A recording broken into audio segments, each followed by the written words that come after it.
I just started thinking about my life, which stretches out over now a long period of time. I think it's from 1862, I believe it is, to today. And, I was thinking about where do we stand? I mean, everybody, Yuval Levin wrote this book, I think it was called Fractured Consensus, something like that. We had him on the show a long time ago. But the idea was that everybody measures the country against the 50s. And the 50s, of course, were an anomalous period. They were a great period in American life, but they were anomalous. They were odd, out of place, because we had just defeated everybody. Like all our competitors were in rubble. We had no economic competitors. We had to give people money so they could compete with us. We had to bring all these countries back. And the people who had fought had seen so much death, so much killing, that they basically wanted to settle down. And there was kind of a containment of that sexual urge that makes people go crazy and makes societies fall apart. And so it was contained under marriage. All those things were good. But of course, there were also bad things. And when they go back and criticize and say, oh, black people were mistreated in the 50s, that stuff is true. That stuff is true. And let's for a minute not talk about Republican and Democrat. Right? Let's just talk about conservative and liberal ways of being, because they're liberal. I guess in many ways, I'm a liberal Republican, but let's just talk about the ideas of conservative and liberal. It's a good thing. It's a good thing that a black man could be elected president. I mean, when I was a kid, the idea of that happening was almost unthinkable that an American whose skin was black could be elected president. I mean, that was when like Bill Cosby was coming up, and you would say, oh, here's the first black man to star in a television show.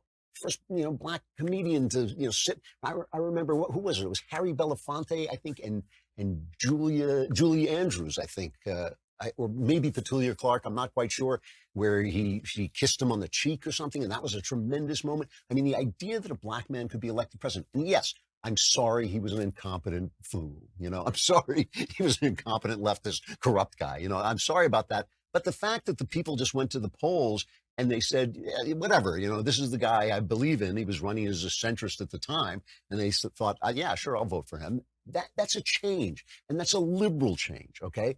I'm not saying conservatives oppose the civil rights movement. And I know Republicans never opposed the civil rights movement. Republicans were always on board with it. But I'm saying that's a liberal attitude, that something has to change, right? That something has to be different. I think it's a good thing. I'm sorry the Supreme Court has gotten involved in this. I really am. But I think it's a good thing that gay people don't have to live a shadow existence, that a cop can't come into a bar and say, oh, you're gay. I can arrest you simply for being gay, which used to be true. You used to be able to do it. The state essentially had the power to come into your house if they thought they could find you being gay, and it was a crime. It didn't happen, but things like that did happen. People vice cops did go into bars and just arrest people. They did shut down gay bars, and whether you think being gay is a sin per se or not, whether you think that this is something that people are going to have to talk to God about at some point, doesn't matter. It's a question of what the state should be able to do.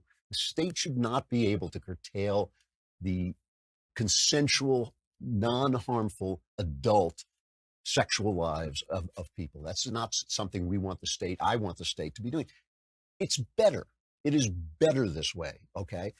There are things that are worse. And there are things that, obviously, as I always say, radicalism ruins everything. Radicals ruin everything. I'm not talking about radicals. I'm talking about conservatives and liberals. We need each other. We actually need each other. What do conservatives do? Conservatives conserve the traditions and institutions that help us be free. We can't be free if the family falls apart. We can't be free if all our churches go by the boards. There's never been, Europe is the first non-religious country, and I think it's going down the drain. Europe is the first non-religious culture, and I think it's going down the drain. And I think that conservatives defend places that they hold up the roof of the country. If everybody were just a wild, flaming, radical, the place, believe me, would be in chaos within moments. How do we know that? Look at San Francisco. Look at most of LA. When leftists are in total control, things begin to fall apart. And there's a wonderful thing about American conservatives in general, right?